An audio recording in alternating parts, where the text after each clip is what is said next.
말씀입니다. 오늘 하나님께서 우리에게 주신 말씀은 요한복음 4장 20절부터 24절까지 말씀입니다. 제가 가진 성경은 신약성경 147쪽이 되겠습니다. 요한복음 4장 20절에서 24절까지 말씀입니다. 우리 길지 않으니까 우리 같이 한 목소리로, 또 우리 가정에 계신 분들도, 가정에서 온라인으로 예배 드린 분들도 같이 우리 다 같이 한 목소리로 읽도록 하겠습니다. 우리 조상들은 이 산에서 예배하였는데 당신들의 말은 예배할 곳이 예루살렘에 있다 하더이다. 예수께서 이르시되 여자여 내 말을 믿으라. 이 산에서도 말고 예루살렘에서도 말고 너희가 아버지께 예배할 때가 이르리라. 너희는 알지 못하는 것을 예배하고 우리는 아는 것을 예배하노니 이는 구원이 유대인에게서 남이라. 아버지께 참되게 예배하는 자들은 영과 진리로 예배할 때가 오나니 곧 이때라. 아버지께서는 자기에게 이렇게 예배한 자들을 찾으시느니라. 하나님은 영이시니 예배하는 자가 영과 진리로 예배할지니라. 아멘. 저는 읽은 본문의 말씀을 가지고 하나님이 받으시는 예배, 그런 제목으로 같이 오늘 이 시간 은혜를 나누고자 합니다. 우리 코로나 사태가 시작되면서 교회의 가장 큰 문제는 바로 이 예배였습니다. 이 예배를 어떻게 할 것인가. 그리고 이 예배는 이 시간까지 오늘 우리의 신앙생활에 큰 영향력을 미치고 있습니다. 지금 우리 교회만 봐도 어떤 성도님들은 집에서 예배를 드리고 또 많은 성도님들이 이 자리에 모여서 같이 하나님께 예배를 드리고 있습니다. 저는 이러한 상황들을 바라보면서 예배의 본질과 성경이 말하는 예배에 관해서 오늘 본문의 말씀을 통해서 예수님이 우리에게 가르쳐 주신 예배에 대해서 같이 살펴보고자 합니다. 첫 번째로 이 예배를 드리는 그 사람들의 자세가 중요합니다. 여러분은 제가 예배가 무엇입니까? 라고 그렇게 물으시면 어떻게 대답할 것입니까? 아마 이 자리에 모인 분, 또 우리 가정에서 온라인으로 예배드리는 모든 분들이 각자가 정의하는 그 예배에 대한 정의가 다 조금씩 다를 것입니다. 신학교에서도 마찬가지예요. 학교에서 가르치는 교수님들도 학자에 따라서 자신의 신앙관에 따라서 조금씩 다 차이가 납니다. 그래서 교단마다 예배 가운데 행해지는 그 예전들, 의식들이 조금씩 차이가 있음을 우리는 알 수 있습니다. 오늘 본문은 예수님과 그 사마리아 여인의 대화이죠. 요한복음 4장은 그 대화의 주제가 생수에서 이 중반 부분에 와서 예배의 문제로 바뀌고 있습니다. 그러면서 이 여인은 예수님께 질문을 하였어요. 우리 조상들은 이 산에서 예배하였는데 당신들의 말은 예배할 곳이 예루살렘에 있다 하더이라. 이렇게 예수님께 질문을 했습니다. 이 질문의 배경을 우리가 좀 알아야 됩니다. 살펴보면 사마리아인들은 그리심산에서 예배를 드리게 된 것은 스룹바벨이 성전 건축과 관련 있는 역사적인 사건이었습니다. 사마리아인들은 그리심산에서 자신들의 성전을 세웠고 이후 약 200년 동안 그 예루살렘 성전과 그리심산 성전이 같이 이렇게 존속하다가 그 BC 한 1세기경에 파괴되어 없어졌습니다. 하지만 그들은 축복의 산이 그리심산이라고 믿었기 때문에 여전히 그곳에서 기도와 예배의 장소로 이렇게 사용하였습니다. 오늘 본문에서 주님께서는 여인의 질문에 그리심산도 아니고 예루살렘도 아니다, 그렇게 말씀하셨습니다. 예수님의 대답에서 우리가 중요한 사실을 발견할 수 있는데, 그것은 예배의 장소보다는 예배의 방법이 더 중요하다고 그렇게 예수님이 말씀하시는 것을 알 수 있습니다.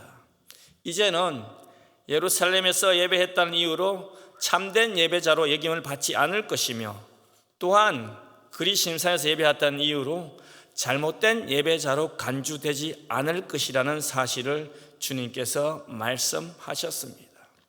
예배 드린 곳이 중요한 것이 아니라 예배 드린 곳이 어디든 간에 영과 진리로 예배 드린 사람만이 진정한 예배자이고 그러한 예배만이 하나님께서 받으신다는 사실을 말씀하고 있습니다. 성경 말씀을 보면 하나님께서 분명히 받으시는 예배가 있었고 받지 않으시고 거부하시는 예배가 있었습니다. 어떤 예배는 정말로 하나님께서 역겨워하시는 그런 예배가 구약 성경에 여러 곳에 나타나고 있습니다. 저는 먼저 하나님께서 과연 기쁘게 받으셨던 예배가 어떠한 예배였는지 이 시간 먼저 살펴보고자 합니다. 먼저 이 다윗의 예배를 보면 다윗은 예배자로 나오면서 회개하는 마음을 가지고 나왔습니다. 그 사무엘하 12장 20절에 보면 다윗이 땅에서 일어나 몸을 씻고 기름을 바르고 의복을 갈아입고 여호와의 전에 들어가서 경배하고 왕궁으로 돌아와 명령하여 음식을 그 앞에 차리게 하고 먹은지라 그렇게 기록되어 있습니다. 이 사무엘하 12장을 보면 다윗의 범죄로 인하여 그 바세바사에 낳은 첫째 아들이 몹시 아프게 되었습니다. 그래서 다윗 왕이 금식하면서 다른 사람들에게 주위 사람들에게 도움을 구하지 않고 혼자 매일 밤에 철야 기도를 하였습니다. 이렇게 기도하는 동안 다윗 왕은 음식을 입에 대지 않고 매일 성전 앞바닥에 엎드려서 그렇게 기도를 하였습니다. 다윗이 그렇게 기도하였지만 그렇게 기도하는 7일째 되는 날에 그 아들이 죽어버렸어요. 다윗은 자신의 죄에 대한 징계로 아들을 잃었다면서 성전에 들어가 하나님께 회개하고 그 예배하는 모습을 보여주었습니다. 그래서 그러한 다윗의 기도가 시편 51편에 나타나 있죠. 이렇게 기도했죠. 하나님이여 내 속에 정한 마음을 창조하시고 내 안에 정직한 영을 새롭게 하소서. 나를 주 앞에서 쫓아내지 마시며 주의 성령을 내게서 거두지 마소서. 주의 구원의 즐거움을 내게 회복시켜 주시고 자원하는 심령을 주사 나를 붙드소서. 그렇게 다윗이 회개의 기도를 하였습니다. 이러한 다윗의 모습이 우리가 본받아야 될 영적 예배의 모습이라고 생각됩니다. 다윗이 회개하는 모습을 가지고 하나님께 예배하러 나갔다면 우리가 잘 아는 동방의 의인이었던 욥은 전적으로 하나님께 순종하였습니다. 욥기 1장을 보면 욥은 자신의 자녀와 땅의 모든 재산과 부가 사라졌다는 소식을 들었습니다. 이러한 소식을 전해 들은 욥은 하나님을 원망하는 대신에 20절을 보면 일어나 겉옷을 찢고 머리털을 밀고 땅에 엎드려 예배하여 이렇게 기록되어 있습니다. 그는 자신이 당한 슬픔을 표현했어요. 엄청난 슬픔에 잠겨 몇 날 며칠을 자신의 처지를 비관하고 하나님을 원망한 것이 아니라 자신의 슬픔을 표현한 다음 애통한 마음으로 예배자의 자리로 돌아와서 하나님께 예배를 드렸습니다. 참 이런 일이 무척 어려운 일이라는 것을 저는 너무나 잘 알고 있습니다. 제가 겪어보았기 때문에요. 제가 고등학교 3학년 때 저보다 한 4살 어린 동생이 있었습니다. 저희 아버지가 시골에서 목회하셨는데 주일날 이제 주일 학교는 보통 일찍 마치잖아요. 어른들이 예배 드리는 사이에 교회 집사님의 심부름을 갔다가 제 동생이 교통사고를 당해서 먼저 하나님의 품에 안겼습니다. 여러분, 작별 인사할 시간도 없었어요. 같이 아침 먹고 자고 같은 방을 썼으니까. 그렇게 몸을 부딪히면서 살던 동생이 어느 날 인사 한마디 없이 떠나버렸어요. 참 병원에서 돌아온 제 동생의 시신을 안고 제가 얼마나 울었는지 알 수 없습니다. 참 하나님을 너무나 많이 원망했어요. 아니 원망의 기도를 하였습니다. 참 그도 한참 동안 하나님께 예배와 기도할 수 없었습니다. 이런 저의 모습이 참 우리들의 모습이 아닐까 그렇게 생각되어집니다. 현재 우리도 코로나 때문에 가정에서 경제적으로 또 사회적으로 고통을 받고 있습니다. 우리의 생각으로는 이해할 수 없는 너무나 많은 일들이 우리의 삶 가운데서 일어나고 있습니다. 그렇지만 욥이 슬픔 속에 얽매이지 않고 예배 자리를 곧장 나아갔던 것처럼 우리 또한 가장 큰 슬픔과 어려움을 당할 때, 또 재앙을 만날 때 우리가 다른 무엇보다도 우리가 중요한 것은 하나님 앞에 예배자의 자리로 나아가야 된다는 사실입니다. 욥처럼 자신이 이해할 수 없는 것까지 복종하고 순종하면서 예배자의 자리로 나아갈 때 하나님께서 우리를 위로를 경험하게 하실 것이고 우리에게 치료를 주실 것입니다. 욥의 예배가 복종과 순종의 모습을 우리에게 보여주었다면 아브라함의 예배는 헌신의 모습을 우리에게 말씀하고 있습니다. 창세기 22장을 보면 1절부터 18절까지 우리가 잘 아는 내용입니다. 하나님은 아브라함이 100세에 얻은 사랑하는 아들 이삭을 모리아 산으로 데리고 가서 번제를 드리라고 명령하였어요. 이러한 하나님의 명령에 아브라함은 아무런 이의나 의문을 제기하지 않았습니다. 그저 하나님의 말씀대로 순종하는 모습, 기꺼이 행하는 모습을 보입니다. 5절을 보면 이에 아브라함이 종들에게 이르되 너희는 나귀와 함께 여기서 기다리라. 내가 아이와 함께 가서 거기 가서 예배하고 우리가 너희에게로 돌아오리라 하고 그렇게 기록되어 있습니다. 아브라함이 단지 이삭을 죽여서 제물로 드리기 위함이 아니었습니다. 여기에는 분명히 예배하기 위한 목적이 있음을 오늘 우리는 말씀을 통해서 알 수 있습니다. 이 장면에서 우리가 초점을 맞추어야 하는 것은 예배에 드려지는 제물이 아닙니다. 예배를 위해 자신의 사랑하는 아들까지도 기꺼이 바치겠다는 그러한 헌신의 삶의 모습이고 신앙의 자세인 것입니다. 여러분, 지금까지 우리들은 그 신앙생활하면서 몇 번의 헌신 예배를 드려보았어요. 아마도 셀 수 없을 만큼 헌신 예배를 드려보았을 것입니다. 헌신이라는 그 한자의 말을 한번 풀이해보면 바칠 헌자에 몸신자예요. 글자 그대로 하면 몸을 바친다는 뜻입니다. 우리가 종교적인 의미를 조금 가미해서 풀이해보면 신에게 우리의 몸을 제물로 바친다는 뜻이에요. 좀 풀어서 말하면 우리의 삶을 바친다는 그런 의미가 포함되어 있습니다. 그 헌신이라는 단어가. 우리들은 지금까지 신앙생활하면서 기억할 수 없을 만큼 헌신 예배를 드렸어요. 그럼에도 불구하고 하나님의 나라와 하나님의 교회가 우리들의 헌신을 필요로 할 때 우리들은 너무나 쉽게 거절해버리고 불편해하는 모습이 우리들의 모습입니다. 아브라함처럼 자신의 몸과 삶을 주님께 온전히 드리는 자세가 이 예배자의 참 모습, 참 자세일 것입니다. 이 밖에도 우리는 성경에서 많은 영적 예배자들의 모습을 보면서 교훈을 얻을 수 있지만은 진정한 회개와 순종 그리고 헌신, 이 세 가지만 해도 하나님이 받으시는 영적 예배를 드리기에 충분한 이 자세를 가졌다고 생각합니다. 그리고 이 세 사건에서 공통적으로 나타나는 것은 육적인 욕심과 욕망을 억제하고 불사르는 일입니다. 영적 예배를 드리기 위해서 우리가 육적인 만족을 추구하기보다는 우리의 마음과 영혼이 주님의 뜻에 따른 데 더 관심을 두어야 된다는 그런 사실입니다. 둘째로 중요한 원리는 참 예배는 영으로 드려지는, 영적으로 드려지는 예배가 되어야 합니다. 오늘 본문에서 예수님은 사마리아인과 여인과 대화하면서 하나님을 예배한 사람은 영으로 예배해야 한다, 그렇게 말씀하셨습니다. 예배는 실제로 우리의 눈에 보이는 형태로 웅장하고 장엄하게 나타날 수 있습니다.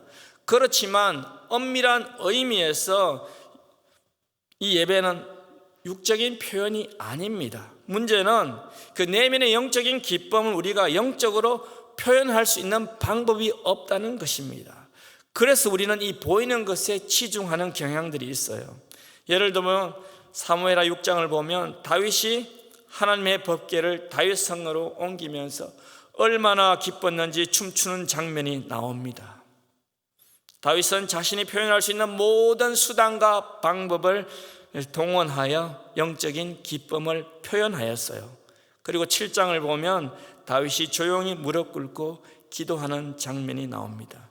다윗 왕이 여호와 앞에 들어가 앉아서 이르되 주여 나는 누구이며 내 집은 무엇이기에 나를 여기까지 이렇게 하였나이까 그렇게 기도하였어요. 우리가 영적인 기쁨을 억제하지 못하고 그것을 외적으로 표현하지만 근본적으로 예배는 외부에서 일어나는 일이 아니라 항상 인간의 그 내적 정신 안에서 내적으로부터 우리의 영으로부터 출발하는 것이 예배입니다. 그러므로 예배는 우리의 내면에 있는 영적인 모든 수단과 방법을 동원하여 하나님과의 가장 친밀한 교제와 관계를 맺는 일인 것입니다. 영적 예배의 핵심이 바로 예배를 통하여 하나님을 향한 신뢰와 안식 그리고 하나님의 사랑과 간섭을 경험하는 일인 것입니다. 이러한 영적 예배를 통하여 하나님과 교제하기 위해서 우리가 반드시 갖추어야 될 한 가지 조건이 있습니다. 먼저 우리는 새롭게 태어나야 됩니다. 우리가 born again 해야 되는 것이죠. 하나님을 향한 진정한 영적 예배는 반드시 주 예수 그리스도와 그 새롭게 형성된 관계에서 출발해야 합니다.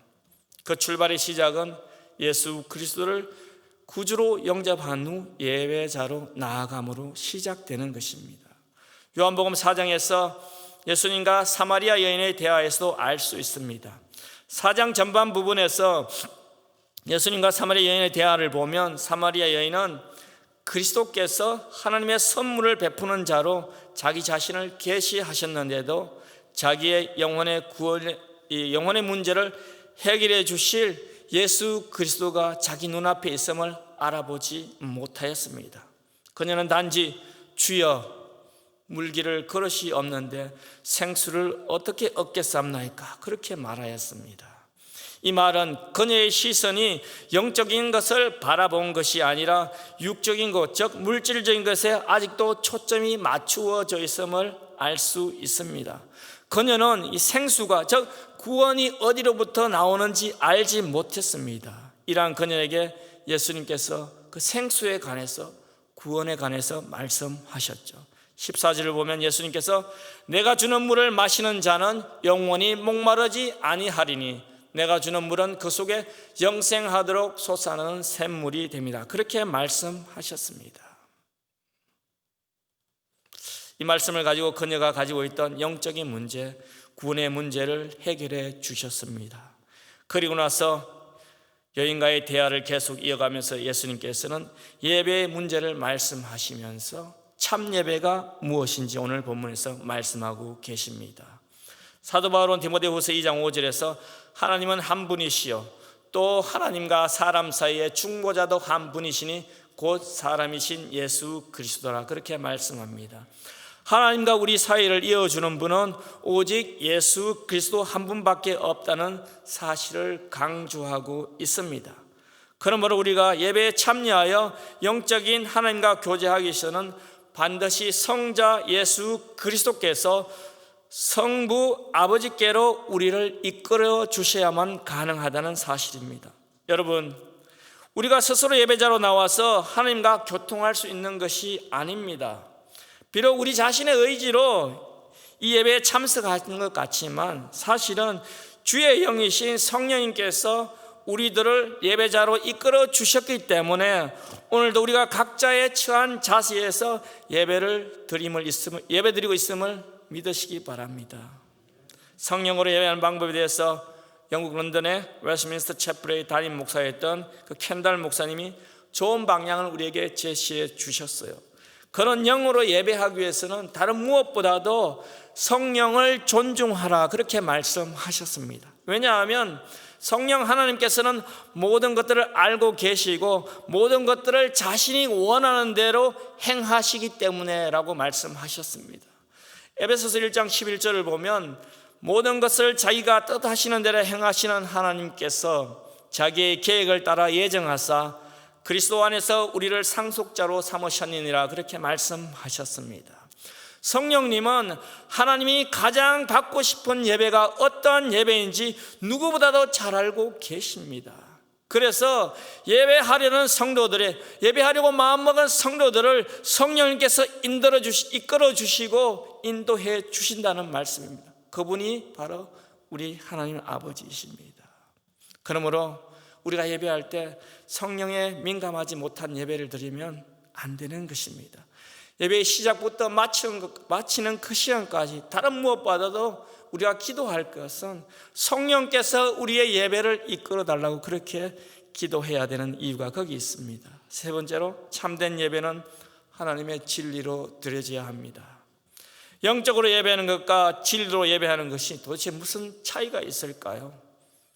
이것은 다른 차이가 있는 것이 아닙니다. 똑같은 예배 방식이지만 동일한 예배를 서로 다른 면에서 이야기하고 있는 것입니다. 하나님이 진리 자체이기 때문에 진리로 드려져야 한다는 말씀입니다. 다시 말씀드리면 참 예배는 우리 예배의 대상이신 하나님이 누구인지에 대한 올바른 지식 위에 드려져야 한다는 말씀입니다. 하나님을 아는 지식이라는 책을 쓴 제임스 패커 목사님은 오늘날 성경을 믿는 사람은 많지만 성경을 읽는 사람은 극소수다, 그런 말씀을 책에서 기록하였습니다.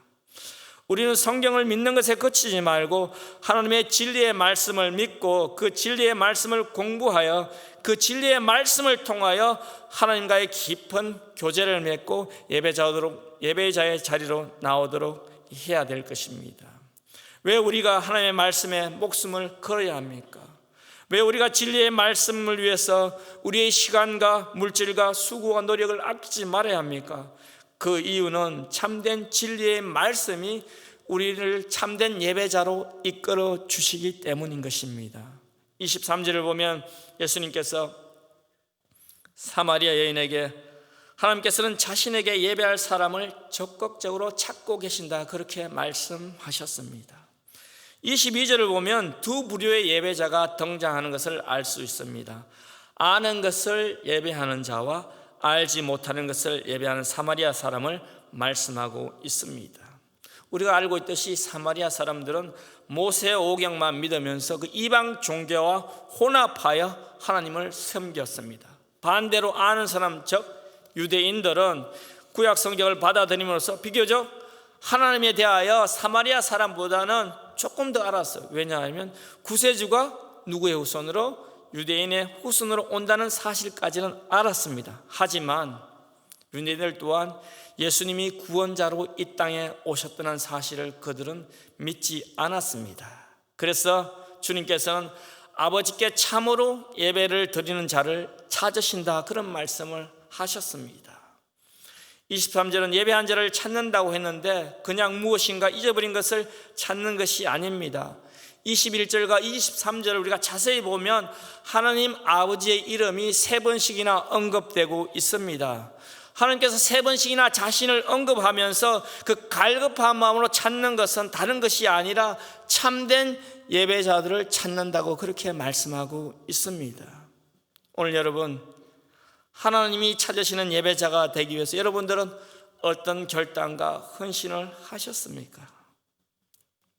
여러분, 이 시간 예수 그리스도의 십자가의 보혈을 믿고 결단과 헌신을 의지하며 이 예배를 참 하고 있음을 믿으십니까? 저는 오늘 드리는 모든 성도님들이 정말 주님이 찾으시는 그러한 예배자들이 되기를 주님의 이름으로 소망합니다. 말씀을 정리하겠습니다. 코로나 사태가 아니면 보통 우리는 서너 번씩 교회에서 같이 예배를 드립니다. 그리고 우리가 신앙생활을 이어감에 있어서 가장 우리의 신앙에 많은 큰 영향을 미치는 것은 바로 이 예배입니다.